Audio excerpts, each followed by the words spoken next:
Vous avez été plus de 120 cette année à m'envoyer 5 de vos photos pour que je donne mon avis sur elles. Et bien dans ces 120 photos, il y a 20 personnes qui sont passées dans les 10 épisodes critiques de cet été, et il y en a 6 dont je voulais absolument vous parler, puisque je n'ai pas grand chose à dire sur les photos, mais je voulais absolument vous les montrer, parce que ce sont mes coups de cœur de l'été 2022. Mes auditeurs ont du talent, et ça mérite vraiment de les mettre en avant dans cette vidéo.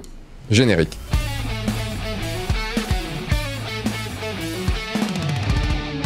Bonjour, je suis Sébastien Roignan et vous êtes bien dans un nouvel épisode de l'été 2022, un épisode où je donne mon avis sur vos photos. Bon là c'est un petit peu différent, je donnerai mon avis mais un avis ultra positif sur 6 personnes qui m'ont envoyé leurs photos et dont j'ai eu un vrai gros coup de cœur. Cet épisode n'est pas en partenariat avec Whitewall, mais quand même je les remercie d'avoir été partenaires des 10 épisodes critiques de l'été. Donc là j'ai malheureusement pas pour les 6 personnes qui sont sélectionnées là pour les coups de cœur, je pourrais pas vous envoyer les tirages photos, mais bah voilà, au moins vous allez être mis en avant. Donc plusieurs types de photos dans cette sélection. Je vais pas les mettre dans l'ordre de préférence ou autre. Et on va commencer par Emma Jer. Emma a 22 ans et elle a très récemment décidé de faire de la photo son métier. Je fais la petite pub, tu as sur le guide du photographe de mariage, plein d'infos pour devenir photographe de métier et donc bah je t'y attends. Son truc c'est plutôt la photo de voyage, même si elle a découvert récemment la photo de concert. Donc là elle m'a envoyé que des photos de voyage. Elle se dit plutôt grande tête en l'air, elle oublie souvent de bouger ses réglages et elle se retrouve avec des photos floues ou une mise au point au mauvais endroit, comme sur une des photos qu'elle m'a envoyées et pourtant c'est une de ses préférées. On va voir ça. Donc l'idée là c'est que je vais pas forcément donner mon avis vraiment sur les photos. Enfin, je vais pas aller faire une critique totale parce que j'ai 6 personnes à passer, mais je voulais surtout vous montrer et vous dire pourquoi je les aime, ces photos. En fait, dans ces photos-là, donc d'un voyage sûrement en Turquie, en Inde, je dis des bêtises, il y a Inde, Lisbonne, Marrakech et Los Angeles. Et en fait, ce que j'aime dans ces photos, c'est... déjà, j'aime beaucoup l'ambiance. Il y a un bon traitement, même si tu dis que tu t'y connais pas trop, il y a un beau traitement. Tu me dis quand même dans cette photo-là, avoir essayé un petit air cinématographique. Je trouve que dans tes photos, il y a un traitement qui est très très chouette, qui n'est pas trop fort. Il y a du détail partout, il y a une belle lumière partout, il n'y a pas de point trop lumineux. Là on voit que même si tu as cette différence puisque tu as beaucoup de lumière sur lui et peu de lumière là dans l'ombre, je trouve que c'est bien dosé. Ce sont pour moi vraiment des belles photos de voyage, de reportage. Je trouve cette photo vraiment très belle. Je ne sais pas du tout ce qu'il y a écrit dessus, ça se trouve c'est de la merde, on sait pas. En tout cas quelqu'un qui sait lire cette langue là, n'hésitez pas, mais en tout cas ses mains sont magnifiques. Enfin, en fait ça me fait ça me fait me dire en fait peut-être que c'est quelqu'un qui montre les étapes pour aller trouver un trésor, j'en sais rien, ou les étapes de sa vie. Enfin voilà, j'imagine vraiment toute une histoire. Là lui il a vraiment une chouette gueule. La photo penche un petit peu, mais c'est pas très grave. Il y a du détail partout, il y a de la vie partout. Il y a les 2 personnes qui marchent. Lui, là, il y a le pêcheur qui attend tranquillement. Bon, on voit peu la canne à pêche, mais il y a le paysage derrière, le bateau qui passe au loin. Enfin, il y a vraiment un aspect attente avec l'épuisette sur le côté. Enfin, je dirais que celle-là, c'est celle qui me plaît le moins dans toutes. Je dis pas que j'étais fan de toutes les photos qui arrivent, hein, mais là, tu me parles d'un essai un petit peu cinématographique, tout ça. Alors, en effet, mais du coup ton cadre est pas, je trouve, méga travaillé, il est penché, il y a en effet une ambiance, il y a vraiment une ambiance qui marche, mais je pense que ton cadre un petit peu plus loin avec un peu plus d'espace aurait été mieux. Si tu veux c'est un truc cinématographique, peut-être faire un peu plus de 1,85 ou de format de 1 qui aurait pu être chouette. Tu me dis pas laquelle t'as préféré, donc je ne saurais pas laquelle t'as préféré, mais ce sont de très belles photos. Bravo à toi Emma. On va passer à un autre style de photo maintenant avec les photos de Litnim. J'en ai déjà parlé dans une critique d'il y a quelques années. Et à chaque fois, tu m'envoies des nouvelles photos et tu sais que j'adore ton travail. Et là, je trouve qu'il y a une vraie grosse évolution dans ce que j'ai pu voir. Litnim, alias Ludwig, qui est du côté de Montpellier, si je me rappelle bien. Les photos 1, 2, 3 sont issues d'une série sur une projection de motifs. La 4 et la 5 sont les seules de mon portfolio où j'ai utilisé un décor pour raconter une histoire. Bah là, on a 5 photos en studio. Faite en studio avec une grande maîtrise de la lumière et des gélatines. Je te l'ai dit Ludwig, il fallait qu'on fasse un épisode ensemble. Regardez ces photos. Enfin, si ça c'est pas une bonne maîtrise de la lumière, on a une belle lumière chaude en backlight qui vient en double en plus, puisqu'on a une lumière sur le côté gauche et une lumière sur le côté droit, qui viennent détourer le modèle. On a la lumière principale ici qui vient en bleu, donc ton froid, ton chaud. Et on a ce travail sur une projection, j'espère que c'est pas du laser, mais sur une projection avec ce triangle, ces 3 triangles-là. On voit juste ce qu'il faut. On voit les détails, on voit les courbes, on voit les formes, on voit... les yeux sont peut-être un poilon retouchés. Ce qui est dommage, peut-être c'est juste là, ici, que t'es coupé le haut. Putain, cette maîtrise de la lumière, quoi. C'est beau. Un tout petit peu moins fan de celle-là, mais en même temps... l'idée, c'est juste peut-être parce qu'il y a un peu moins de lumière, un peu moins peut-être travaillé, peut-être que ça change, c'est surtout ça. Après, c'est une histoire de préférence. D'avoir ce fond, là ici on a un fond violet qui est quand même éclairé, là on a juste ce fond orange qui est éclairé, qui vient de par le fait qu'il soit bien éclairé en bas, détourer le modèle. On a quand même une lumière sur le dessus qui vient donner un peu de lumière sur le visage, j'allais dire, non, sur les cheveux. Et on a quand même aussi une lumière violette qui vient très douce, qu'il aurait peut-être fallu un petit peu plus de lumière de ce côté-là. Et cette projection de ce palmier sur ses yeux, qui vient amener juste la lumière qu'il faut dans l'œil pour qu'on puisse accrocher le regard, c'est important d'accrocher le regard, et qui, moi, me rappelle les cheveux. En fait, c'est marrant, parce que les palmes, ici, me font rappeler les cheveux. Le fond, t'as choisi de changer de fond, il y a toujours ce triangle, il y a une lumière comme ça de mauve, du coup, violette, qui vient en 45 degrés douche un peu de l'arrière. Je suis pas fan de la pose sur celle-là, c'est vraiment la première, moi, que je trouve absolument sublime. Force, mais en fait, je les aime pas, tes photos. Cette pose, j'ai jamais aimé cette pose avec la main comme ça, qui ne sert absolument à rien. Mais en même temps, il y a un côté un peu fashion, un peu mode, qui veut.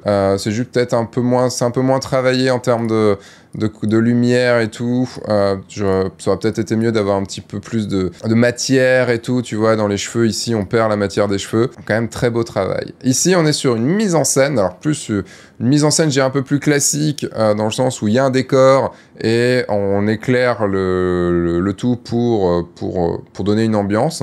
Donc c'est des photos assez américaines, assez à l'américaine, mais en même temps, tu es très baigné dans l'univers américain. Si on se rappelle des photos qui étaient déjà passées, c'était des photos typées années 80. Là, on a un mec qui fait badass, qui fait, voilà, un petit peu genre... Comme il a un style un petit peu, je dirais... je vais aller complètement dans les clichés. Il a un style un petit peu Amérique du Sud, latino, donc je vois un petit peu genre comme il est très tatoué aussi, la veste avec les fleurs dessus, je dirais ça fait un peu genre cartel, drogue, mexicain, total cliché, hein, c'est vraiment, je me plonge dans le cliché, mais en même temps ça fait un petit peu ça, il a quand même un air un peu méchant, c'est marrant les deux antennes derrière qui ressortent, cette lumière là avec ce qui pourrait être un soleil qui passe à travers, bon ça sent pas trop, il a peut-être fallu un peu plus de fumée ou un peu plus de je sais pas trop quoi, mais c'est bizarre un soleil avec tout noir comme ça. C'est marrant, ça fait un peu l'Afrique. Avec la forme, ça fait un peu l'Afrique. Le décor est plutôt chouette, la petite lumière comme ça qui vient donner le côté un peu vieux. Il a une canne aussi en plus. C'est une canne dans les mains. Voilà, enfin, du niveau de l'éclairage, ça marche super bien. Et là, cette photo est vraiment, vraiment badass. Putain, elle est vraiment, vraiment badass. Le flingue, le gun, la cicatrice avec le petit pansement, là, peut-être sa main qui est pas totalement bien posée, quoi, mais elle a un regard de fou, la fumée qui sort, cette lumière-là où c'est bien éclairé sur elle, juste ce qu'il faut pour pouvoir éclairer le gun, et là, la lumière qui vient en arrière-plan, qui vient détourer la jambe. Ça sent le Vietnam, ça. Et c'était pas notre guerre. Voilà pour tes 5 photos. Vous pouvez retrouver Litnim, alias Ludwig, dans le lien dans la description.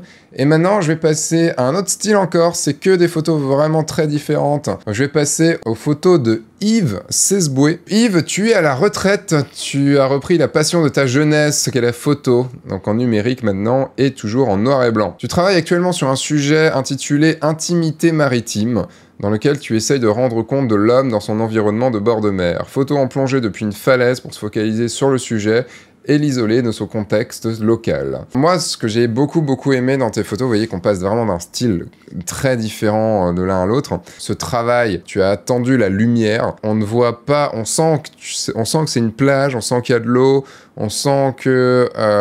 mais il n'y a pas d'autres éléments. Si là, on voit un peu la falaise derrière, donc c'est possible que tu sois peut-être du côté d'Étretat ou des choses comme ça. C'est là que j'imagine des grandes falaises comme ça en France, en tout cas. Ce que j'ai beaucoup aimé, c'est la simplicité de ces photos. C'est un peu comme les photos de Sylvie que vous avez pu voir dans l'épisode critique sur le flou cette année. Je vous mets le lien ici. En fait, ce sont des photos qui, pour moi, me parlent énormément par leur simplicité, par l'émotion qu'elles vont dégager. Là, par exemple, l'eau est vraiment magnifique. Ça fait un petit peu comme des... En fait, on pourrait croire que c'est de la roche ou de la glace avec des fissures dedans, vous savez, ou comme des rayures dans le marbre, la veine du marbre. Mais peut-être un monde tout petit avec les gens dedans, enfin, avec ces familles, ces couples, il y a un côté extrêmement pictural, enfin l'eau, les reflets de l'eau, tous les points blancs et tout, ça donne vraiment. Et là, ces deux petites filles qui se tiennent quasiment la main, cette personne là complètement isolée, avec les vagues qui peuvent arriver dessus. Là, c'est de lumière. Enfin, tu dois être sur un temps absolument nuageux avec des éclaircies de fou qui passent pour donner ce noir, ce blanc, tout ça. Juste là, en plus, pile poil sur les deux personnes là. T'as dû sûrement assombrir, par contre, complètement le fond là pour qu'on le voit beaucoup moins, mais en même temps, ça donne un côté très, très oppressant. Non, je peux pas être extrêmement sévère parce que pour moi, ces photos fonctionnent. Alors si, allez, je vais pinailler sur le fait que tu me donnes pas les mêmes ratios et que je trouve que moi, pour ma part, pour une expo, avoir les mêmes ratios est important, même si des galeristes vous diront le contraire. Mais je trouve ça important, moi, pour une bonne série. Mais sinon, les photos, elles vont méga bien ensemble. Allez, j'aime un peu moins celle-là. Peut-être qu'elle passerait mieux si elle n'était pas en 2/3 comme elle est là, comparée aux autres. Je saurais pas quoi te dire de plus. Je vais pas être méchant pour être méchant. Ces photos sont très belles et j'aimerais vraiment voir l'expo. Sur du beau papier, si tu vas chez Art Photolab et que tu prends une belle impression en Piezo Pro, fais juste un essai. Encore, on va changer de style complètement avec une fidèle aussi de F1.4 avec Delphine Godin, qui fait de la photo depuis assez longtemps, puisqu'elle a 28 ans, elle fait de la photo depuis plus de 10 ans maintenant, juste en titre de loisir. Elle, ce qu'elle aime dans la photo, ce sont les lignes, les contrastes et les clichés très graphiques. Elle aime aussi balancer le tout en essayant de conserver une part de minimalisme. C'est pourquoi elle fait en général beaucoup de photographies d'architecture. Tu as appelé cette série Simplicité paradoxale. La raison, les images qui se veulent minimalistes sont en réalité souvent extrêmement retouchées. En fait, tu le sais, puisqu'on en a déjà discuté en MP. Moi, j'aime énormément ce que tu fais. En fait, tout ça, c'est con, mais voir tous ces talents me donne envie de lancer un podcast sur F1.4 avec les interviews vos interviews d'auditeurs. Mais ça me donne envie. Je pense qu'à un moment, je vais le faire. En fait, ce travail, en effet, très retouché, ça se voit surtout ici. Enfin, là, voilà. Enfin, je pense pas qu'il y a 3 bâtiments qui sont comme ça, et surtout pas que t'aies été là. C'est là où on s'en fout que ce soit retouché ou pas. En fait, ce qui est important, c'est la finalité de l'image. Ce que j'aime pas dans la retouche, c'est de dire non, ces photos sont absolument pas retouchées alors qu'elles le sont. C'est-à-dire non, mais c'est naturel, enfin tout est... les bâtiments étaient là, tout était là. Là, il y aurait du mensonge. Mais de dire, voilà, on s'en fout, elles sont retouchées, c'est tout quoi. Et c'est pas grave. La technique, on s'en fout. L'important, c'est ce que la photo dégage. En fait, ce que j'aime dans ces photos-là, c'est forcément ces courbes, quasiment de la dessade partielle en fait, avec ce noir et blanc, et même si c'est pas noir et blanc au total, avec ce jaune qui ressort comme ça, c'est extrêmement graphique, c'est extrêmement fort. À mon avis, l'escalier devait pas être aussi... C'est pour ça qu'elle est retouchée. Ou alors, à mon avis, c'est pris dans un parking, ou peut-être au musée Guggenheim, c'est pas Guggenheim à New York. Soit tu as intégré la silhouette sur Photoshop, soit potentiellement tu as pris la photo en étant penché pour donner cet aspect. Et après, en penchant évidemment l'appareil photo, mais la courbe est juste ouf. Là, déjà le lieu est chouette, et d'avoir juste cette main, cette silhouette, franchement, c'est des belles photos, et je suis sûr que ces photos-là, elles vont marcher dans des galeries type Yellow Corner ou des choses comme ça, parce que c'est des images qui sont très graphiques, qui marchent extrêmement bien en décoration. J'hésiterai pas à mettre une photo chez moi de ton travail. C'est des photos qui sont extrêmement graphiques, extrêmement fortes. Bon, celle-là peut-être un petit peu moins, dans le sens où elle va faire très triste, et peut-être qu'en expo, en déco, ça va moins bien passer. Mais en tout cas, celle-là, même si elle a un petit côté triste aussi, celle-là, elle va très bien passer. Celle-là, elle va extrêmement bien passer. Voilà, après là, il y a le côté oppressant de ce bâtiment. J'aime beaucoup celle-là, même si elle est un peu moins, je trouve, travaillée techniquement. C'est plus une idée, mais je trouve que si t'as une série là-dedans, ça marchera extrêmement bien. Et celle-là, elle est monstrueuse. Mais d'avoir, c'est juste cette personne-là qui, avec ce jaune encore, c'est marrant parce que je te dis qu'elle est monstrueuse et c'est très très certainement une dessade partielle puisque là, l'herbe, elle est complètement grise. Si c'est le cas, mais je sais pas s'il y a un peu de couleur là-dedans ou pas. Il y a en effet un poilon de couleur puisque on peut voir ici le RVB n'est pas au même pourcentage. Donc il y a un poilon de couleur, donc ce n'est pas une photo en noir et blanc avec une pointe de couleur, donc ouf. La dynamique de cette photo me parle énormément. Il y a un côté vraiment, je sais pas, très cinématographique là-dedans, même si c'est en vertical.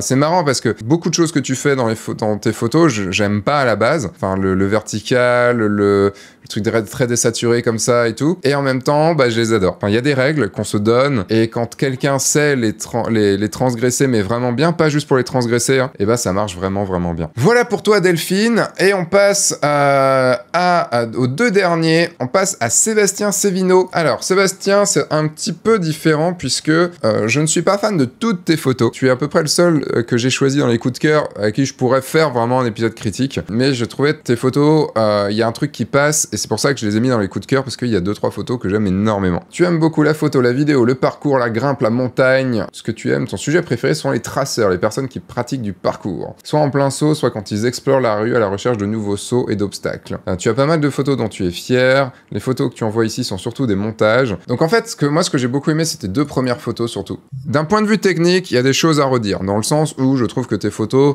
sont un peu trop contrastées, un peu trop contrastées, qui gâchent ta photo. Mais du côté graphique, j'ai tout de suite pensé à Photoshop. Mais je me suis quand même demandé, est-ce qu'il y aurait pas un bâtiment avec un gros miroir, avec un gros truc qui ferait que, peut-être. Mais en effet, non, ce n'est pas possible, puisque on peut voir ici que ce n'est pas possible, que ce serait ça le premier plan. Donc là, il y a le bâtiment qui passe devant, et là aussi, donc c'est pas possible. C'est genre on serait plutôt sur vous savez, les escaliers en dédale. On l'a vu un petit peu récemment dans Squid Game, un petit plan là-dessus. Vous voyez, tous ces escaliers qui partent dans tous les sens comme ça. Et donc cette photo m'a beaucoup interpellé et je suis resté, je pense, devant pendant bien 5 minutes à essayer de comprendre, à essayer de me dire et une photo qui me fait rester 5 minutes devant, je peux vous dire que c'est une photo qui va me rester en tête.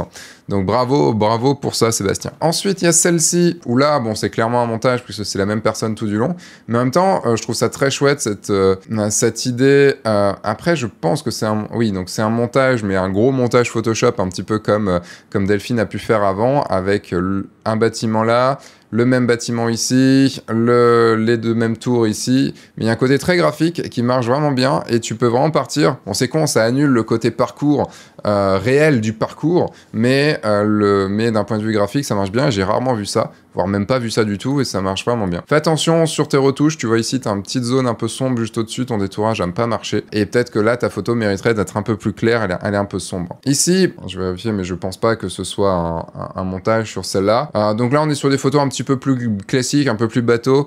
Ton noir et blanc est très grisouille, tu pourrais le contraster plus. Après, j'aime beaucoup le côté graphique quand même des choses. Voilà, là, on est sur des photos qui sont pas du tout mes photos préférées. C'était surtout pour les 2 premières, ce qui m'intéressait. Mais là, tes photos sont très grises, très sombres.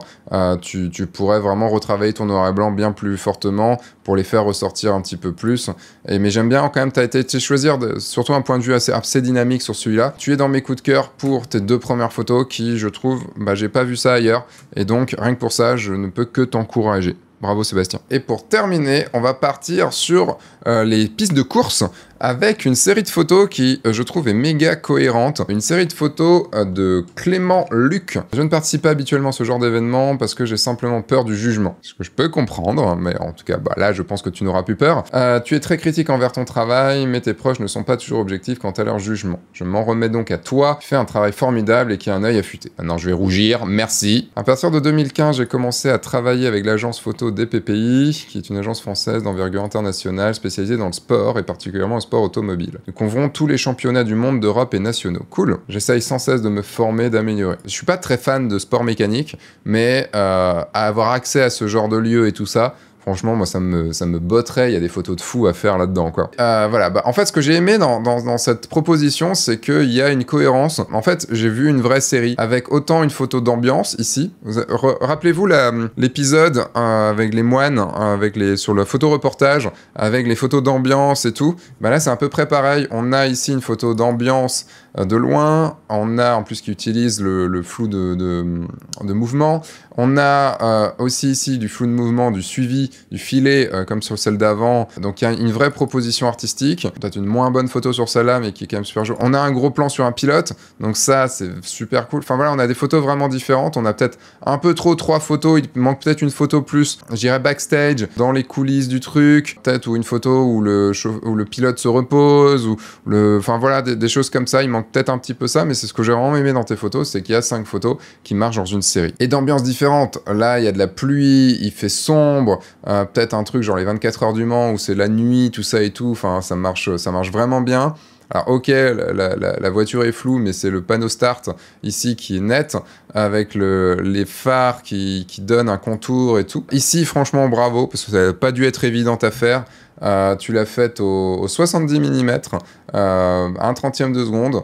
Donc il a fallu vraiment choper la voiture et la suivre, ça n'a pas dû être évident, et puis trouver juste pile poil le bon moment, le bon endroit entre les arbres, vraiment bien joué, elle est vraiment super belle cette photo. Le regard est très très fort, du fait qu'il soit collé à gauche, c'est pas très grave, parce que y a ce truc du concentré et tout. Là j'adore cette image, le fait de le voir quasi net lui, d'avoir tout flou à côté. Là t'es sur un combien de temps? 1/30 de seconde aussi, au 24 mm, enfin il faut quand même le faire, même si c'est qu'un 1/30 de seconde. Ici, bon je vous dis, cette photo est un peu moins bonne pour moi, il y a un peu trop en fait de choses sur la droite, qui du coup les humains coupés et tout, c'est un peu dommage.